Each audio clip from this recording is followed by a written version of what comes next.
Greetings, great people. We have been able to look through the levels of financial dependency in a previous video. That is from financial dependency as level number 1, financial solvency or self-sufficiency, self-survival or the breathing room, financial stability as level number 4, number 5 as financial comfort, and number 6 financial independency or financial freedom. Then finally the financial abundance. Yes, these 7 levels, we can break them further and classify them as between the level 1 and level number 3. Those are the survival levels, the levels where you're just surviving, you're just you're just there and surviving and in the rat race. The financial dependency, the financial survival, and the financial stability, and survival. You're just there and surviving. But once you're able to come out of those 3 and you join financial stability, then you start thriving. So the next 4, the financial abundance, the financial comfort, the financial independence, you are already thriving and doing better, and you can even do much better than the financial abundance. There you don't even talk of thriving. You are living the life. You are living the abundance life as really God intended you to. So within those three classifications, the survival and the thriving, then you're able to look through and see how can we move from one level to the other. We will be able to see what really can characterize, or what you can look at and know that this is the level that I am in. In a previous video, we had highlighted on what are needs and what are want, and what is the Maslow hierarchy of needs. We will use those terms to be able to describe how it feels like to be in one of the specific levels. The first level that we're going to address is the financial dependency. This is the lowest of the levels, and if you're going through this level, I must admit, if you're aware of what you're going through, is the most depressing and the most stressing of the levels, and it's the one that you feel like you want to run away from every single day. And if you're not able to do anything, it depresses you to an extent that you can even have, you feel like you are limited and you can do nothing. And once you resign to that fate, then you're just there and you're just waiting for other people to kind of help you through. Unless you're sick or you have no capacity, this is the lowest level that anyone would ever want to be in, or you'd ever wish anyone that you know can be in, the financial dependency level.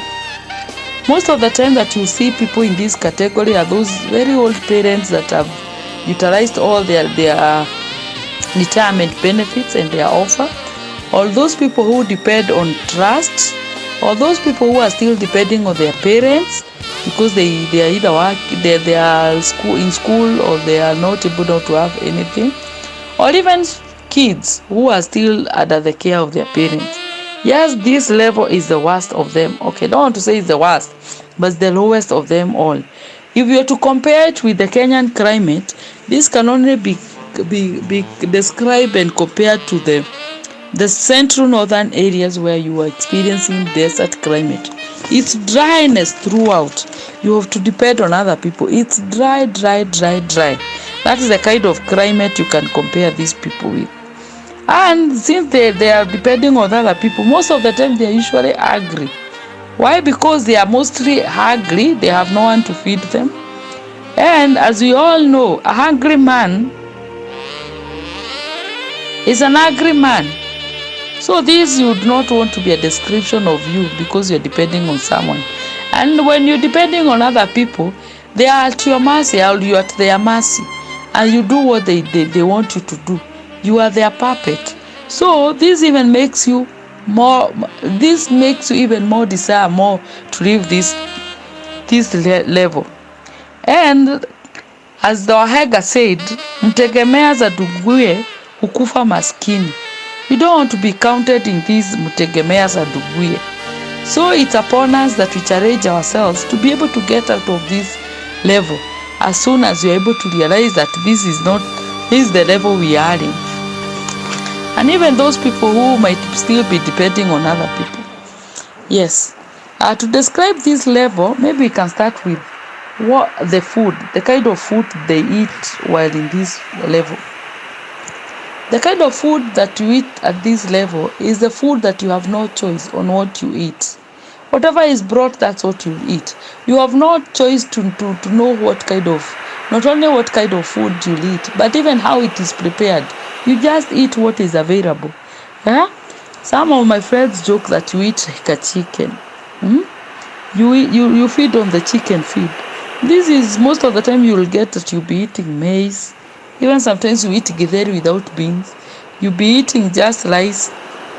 You'll just be eating those leaves, small leaves, just because you have no choice on what to eat. And whatever is available is what you'll eat.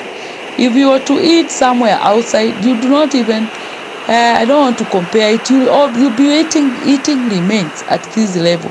You totally have no choice on what to eat. If it's breakfast, you might not even have anything to eat. And at this period, you realize that you might even not have enough of the food that you need to eat. So it's good that you work towards getting out of this level so that you're able now to have money and be able to make a choice of what you eat. If it's a means of transport in terms of these people, you would realize that they'll be moving, most of the time they'll be moving on foot. Or at times they don't even have somewhere to go. They'll just be seated and rest and just seated there and just be there. So at this level, their mode of transport mostly is on foot. If it's housing, they don't really care much on what they live. Hapa ni bora uhai. They can live anywhere in tents. They can just live in those small houses that are covered with shukas. They can just have a small house built of mud, and maybe on top is covered with leaves or makuti. That's the kind of housing they have. Some don't even have a house. They're out there, like most the street kids and the street families. They're they're just out there, just something to have shelter on. They will even sleep in culverts. They'll even just sleep outside and cover themselves.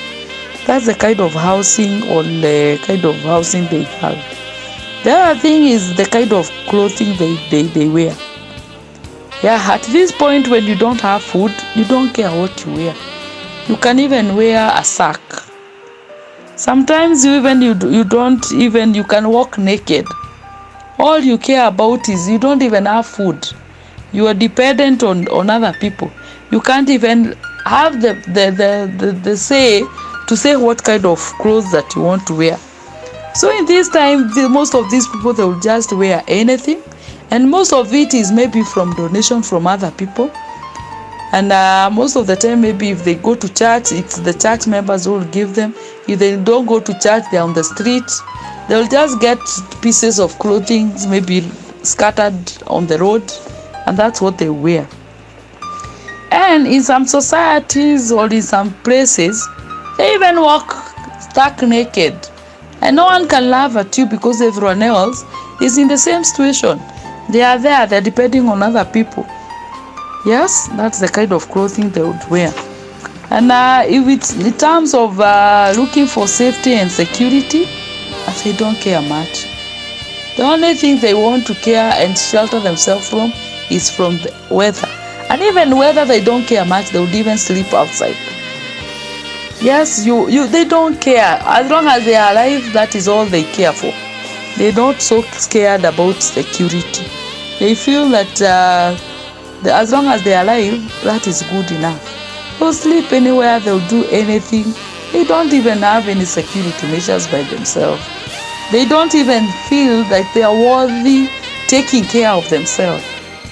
That's why you will even realize even the houses, they don't have to close the door.